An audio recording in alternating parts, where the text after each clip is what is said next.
Hello friends, just wanted to give a few updates about gardening. It's been just over a week and I wanted to show you a little bit of progress that's been made. So I believe I mentioned that about planting in the planting box here, and what I should have done, the one mistake I made here is I didn't use a popsicle stick or something to identify, but I do have some tomato plants that are starting to sprout here and some pepper plants.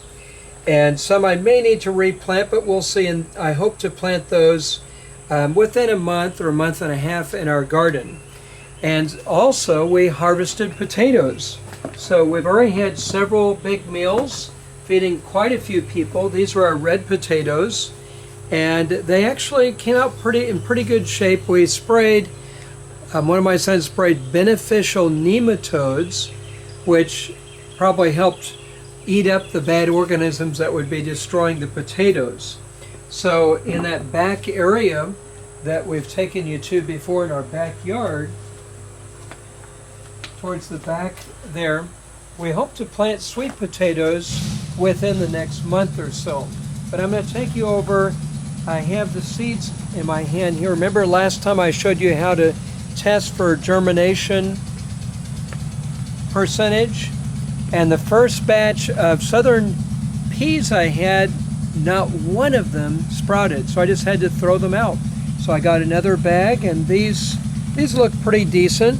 So I soaked them in water for a few days, and they sprouted pretty quickly. It was around an 80 to 90%. Remember, if you take 10 seeds, 8 sprout, that's 80%. It's very easy. But I'll just show you what happened in just the last week.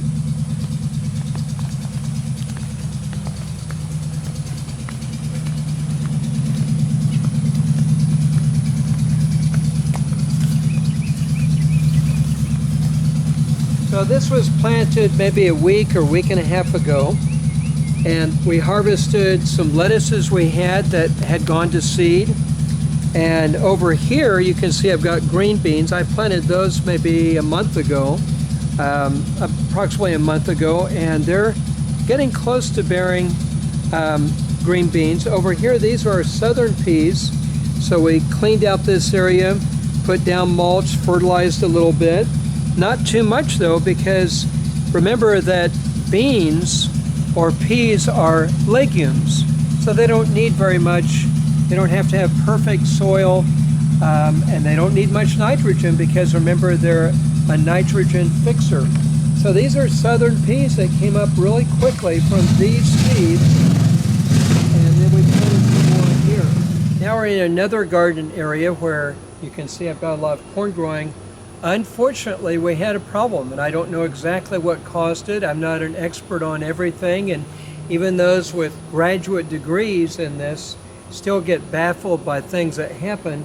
So this corn, for some reason, even though I was watering it, it just it didn't grow very tall, and I fertilized it, did everything I did for the other corn, and it just died out.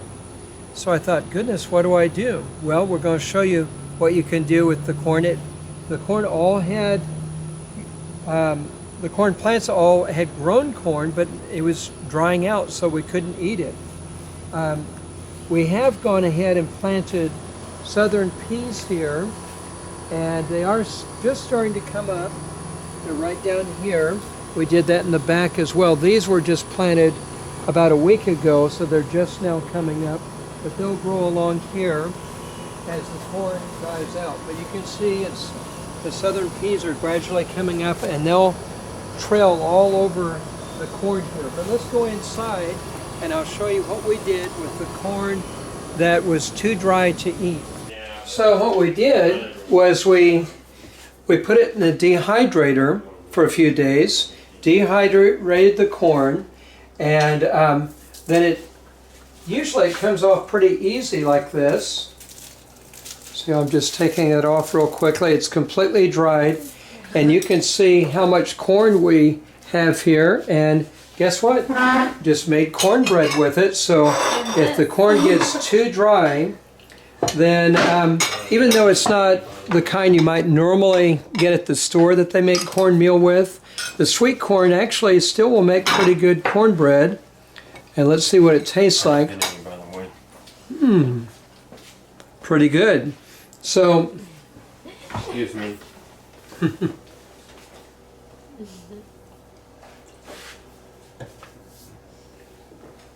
So in the last two videos I've gone over a few problems, such as what if you plant and nothing comes up? That actually happens more than what you might think. And you test your seeds. If they're no good, then you get better seeds and start over again. What if, in this case, the corn dried up prematurely without really growing as tall as it should have? Well, instead of just throwing this corn away to animals, which we could have done that, we do have chickens, they would have enjoyed it, but we dried it out and we made cornbread from it. All right, happy gardening to you.